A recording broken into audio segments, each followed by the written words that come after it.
हरे Krishna, greetings, जय काल भैरव। तो आज टॉपिक है अभी इस वक्त कोई आपके बारे में क्या सोच रहा है। ठीक है, हमने लिए हैं दो ऑब्जेक्ट, पहला है ये tarot and second is this Oracle. Okay, तो इन दोनों का इस्तेमाल करने वाले हैं। Stay tuned for it. Channel को लाइक कीजिए, शेयर कीजिए, सब्सक्राइब जरूर कीजिए, बेल नोटिफिकेशन ऑन डेफिनेटली कीजिए। ठीक है, सो लेट्स सी, देखते हैं हमें यहाँ पे क्या रीडिंग मिलता है। हमने ये टैरो लिया है, इससे हम चुनेंगे ऑलमोस्ट 8 कार्ड्स। ठीक है, एंड फिर चुनते हैं कुछ कार्ड ओरेकल से और देखते हैं अभी हमें क्या एनर्जी मिलती है। जो पहला कार्ड मिला है वो है king of pentacles, taurus, Virgo, Capricorn. तो अर्थ साइन का पहला कार्ड हमें मिला है जो कि बहुत अच्छा है। किंग साइज पे यहाँ पे आ गया है ना। सो किंग जो कार्ड है टॉप का वो यहाँ पे हमें मिला है। सेकंड जो आ गया है कार्ड वो है queen of swords, Gemini, Libra, Aquarius. तो जहाँ पे पेंटाकल्स बहुत ही स्ट्रांग रहता है, रूटेड रहता है, वहीं पे स्वॉर्ड जो है वो कम्युनिकेशन में होता है। नेक्स्ट जो है वो है 5 ऑफ पेंटाकल्स। ठीक है, तो पेंटाकल्स एंड स्वॉर्ड ये लगातार आ रहे हैं। अगेन यहाँ पे हमें पेंटाकल्स ही मिला है। तो आई थिंक यही दो जो साइंस है वो लगातार हमें रीडिंग में मिल रहे हैं। Okay, so let's focus on that. देखते हैं और हमें कौन से कार्ड्स या साइंस मिलते हैं। ठीक, चलो एक और जो मिला है वो है एस ऑफ स्वॉर्ड्स एंड ये है किंग ऑफ कप्स। तो नेक्स्ट किंग हमें यहाँ पे मिला है और अब सिर्फ हमें 2 ही कार्ड चाहिए। ठीक है, सो लेट्स सी, एक और कार्ड जो मिला है वो है द एम्प्रेस। सो फाइनली एक मेजर अरकाना का कार्ड आ चुका है एंड एक कार्ड चुनते हैं हम जो कि हैं भाई 5 ऑफ स्वॉर्ड्स।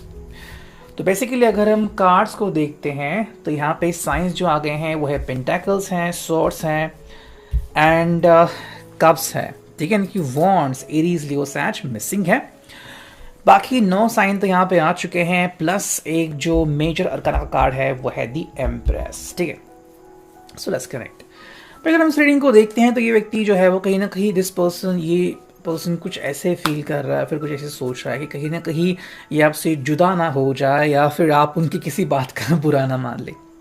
अगर कल दिन भर आपके बीच कोई बातचीत हुई थी और अचानक से बिछड़ते टाइम या फिर बात करते वक्त अगर उन्हें कोई ऐसी चीज़ कही होगी जिसकी वजह से अगर आपको दुख महसूस हुआ होगा, तो इनको शायद लग रहा है कि शायद आप उनके ऊपर गुस्सा हो सकते हो या फिर इनकी किसी बात का आप बुरा मान सकते हो। इसलिए हमें ये कार्ड पहले मिला है जो कि 5 ऑफ पेंटेकल्स। ठीक है, यानी कि वो नहीं चाहते पहली बात तो कि आपसे दूर हो जाएं।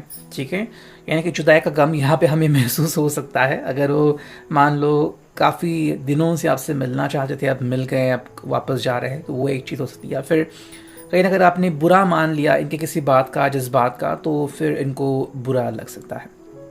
हालांकि डायरेक्टली फिर वो 6 ऑफ पेंटेकल्स का कार्ड यहाँ पे दिखा रहा है हमें कि ये जज कर रहे हैं, जजमेंटल बन रहे हैं। उनके हिसाब से भी मैंने भी जो कहा वो कुछ गलत नहीं कहा, मेरे हिसाब से जो मुझे लगा वो मैंने एक्सप्रेस कर दिया। यानी कि कोई भी बात वो डायरेक्टली अपने ऊपर नहीं लेना चाहते, जो यहाँ पे चीज़ क्लियर होती है। इनके हिसाब से एस ऑफ स्वॉर्ड्स काफ़ी इंपॉर्टेंट है, यानी कि भाई कम्युनिकेशन शुरू करना, ये कम्युनिकेशन एंड नहीं करना चाहते, ये बातें बंद नहीं करना चाहते, बल्कि बातें शुरू करना चाहते हैं।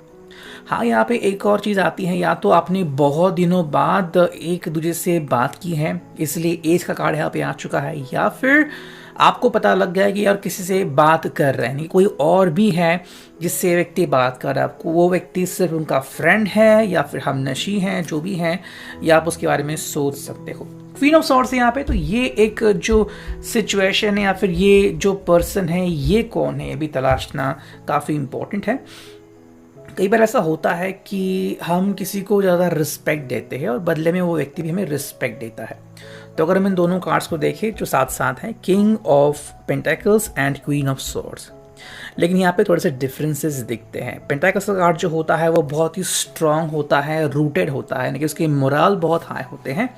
लेकिन क्वीन ऑफ स्वॉर्ड्स जो होती है यहाँ पे अगर हम बात करते हैं कम्युनिकेशन की या फिर कैसे किसी को मनाया जाए या फिर किसी और वर्ड में, भाषा में, लैंग्वेज में पटाया जाए, तो वो चीज़ यहाँ पे देखने को मिलती है। कहीं ना कहीं या तो ये पर्सन किसी और की तरफ बहुत ही ज़्यादा अट्रैक्ट अट्रैक्टेड हो चुका है या फिर आप ही वो पर्सन जिसकी तरफ ये हमेशा अट्रैक्ट होते रहते हैं। तो ये आपकी अंडरस्टैंडिंग के ऊपर है, जिस तरह की रीडिंग आप यहाँ पे सुन रहे हैं, या तो वो आप ही हो जिसके लिए वो इतनी मशक्क़त कर रहे हैं, या फिर ये कोई और है जो आपको एक्सक्लूसिवली पता है वो कौन है।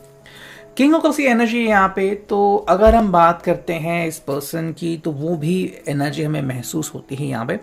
ऐसा भी हो सकता है कि शायद आपकी तरफ भी कोई और पर्सन अट्रैक्ट हो चुका है और आपको ये भी पता है, यानी कि ये भी है और कोई और भी है, ये भी हो सकता है यहाँ पे।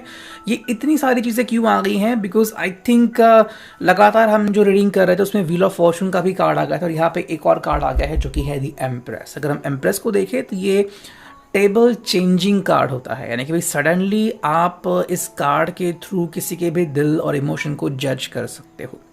अगर हम बात करते हैं एम्प्रेस की, तो जैसे कि मान लीजिए आपको लगा कि भाई नहीं, ये व्यक्ति तो मेरी तरफ ध्यान नहीं दे रहा है, सडनली कोई अगर आपसे मिलता है, बातें करता है, तो आपके इमोशंस भी उनसे अटैच होते हैं। तो एम्प्रेस का प्रभाव यहाँ पे बहुत ज़्यादा देखने को मिल रहा है। तो अगर आपको लग रहा है कि भाई ये पर्सन आपकी तरफ ध्यान नहीं दे रहा है, या फिर किसी ने कमिटमेंट तोड़ दी है, या फिर कोई ब्रेकअप कर रहा है, तो सडनली कोई नया व्यक्ति भी आपकी ज़िंदगी में आने के चांसेस काफ़ी ज़्यादा बढ़ जाएंगे। जैसे कि अगर ये अधूरे हैं, सिंगल हैं, तो उनके जीवन में भी किसी और व्यक्ति के आने के चांसेस काफ़ी हद तक बढ़ रहे हैं। नेक्स्ट जो कार्ड हमें मिला है वो है 5 of swords, Gemini, Libra, Aquarius. कहीं ना कहीं जो एक मोमेंट आ गया है आप दोनों के लाइफ में कि नेक्स्ट हम क्या करें। कि आपको वेट करना है कि भी जो हमने बातें की थी या फिर जो कुछ भी हुआ था, क्या हमें उसके बारे में एक्सप्लेनेशन देने की ज़रूरत है या फिर हमें मूव ऑन करने की ज़रूरत है। तो ये कहीं ना कहीं सोच में डालने वाला कार्ड है। यहाँ पे आप दोनों खुद एक दूसरे को या फिर खुद को ही जज कर रहे हो कि मुझे अब एक्सक्लूसिवली क्या करने की ज़रूरत है, और अगर मैं ये करूँगा तो क्या होगा, अगर मैं वो करूँगा तो क्या होगा। पहला जो कार्ड यहाँ पे आ चुका है ये है yes you can, and second जो कार्ड है नो योर वर्थ। तो कहीं ना कहीं यहाँ पे ये बातें चल रही है आप दोनों के लिए ही और इस पर्सन के हिसाब से भी कि मैं और क्या पॉसिबिलिटी झेल सकता है, फिर मुझे और क्या क्या मिल सकता है। यानी कि उसका कहना है कि क्या मैं इतना वैल्यूएबल हूँ या फिर नहीं, या मुझे और भी बहुत कुछ मिल सकता है। तो ये उनकी चीज़ें हैं, whatever they want to achieve, open yourself to others. ये कार्ड आ रहा है जो एक्सक्लूसिवली बता रहा है कि या तो ये फ्रेंडशिप के लिए भी हाथ आगे बढ़ा सकते हैं या फिर अफेयर के लिए भी, depending on that. Cross borders भी यहाँ पे आ चुका है card, and work it out. तो कहीं ना कहीं ये चीज़ें ऐसी हैं यहाँ पे, अगर आप दोनों ही एक दूसरे के मन पढ़ सकते हैं एंड कह रहा है कि भाई जो भी हुआ हम उसे भूलने के लिए रेडी हैं एंड लेट्स गो टुगेदर, तो क्रॉस बॉर्डर्स हो जाएगी। वरना अगर आप दोनों बिल्कुल भी सहमत नहीं हैं किसी भी बात के, तो व्यक्ति आगे बढ़ना ही मुनासिब समझेगा। फिर जो भी व्यक्ति इसके लिए सही है उसके साथ ही आगे बढ़ना पसंद करेगा। आज का reading, I hope it will resonate.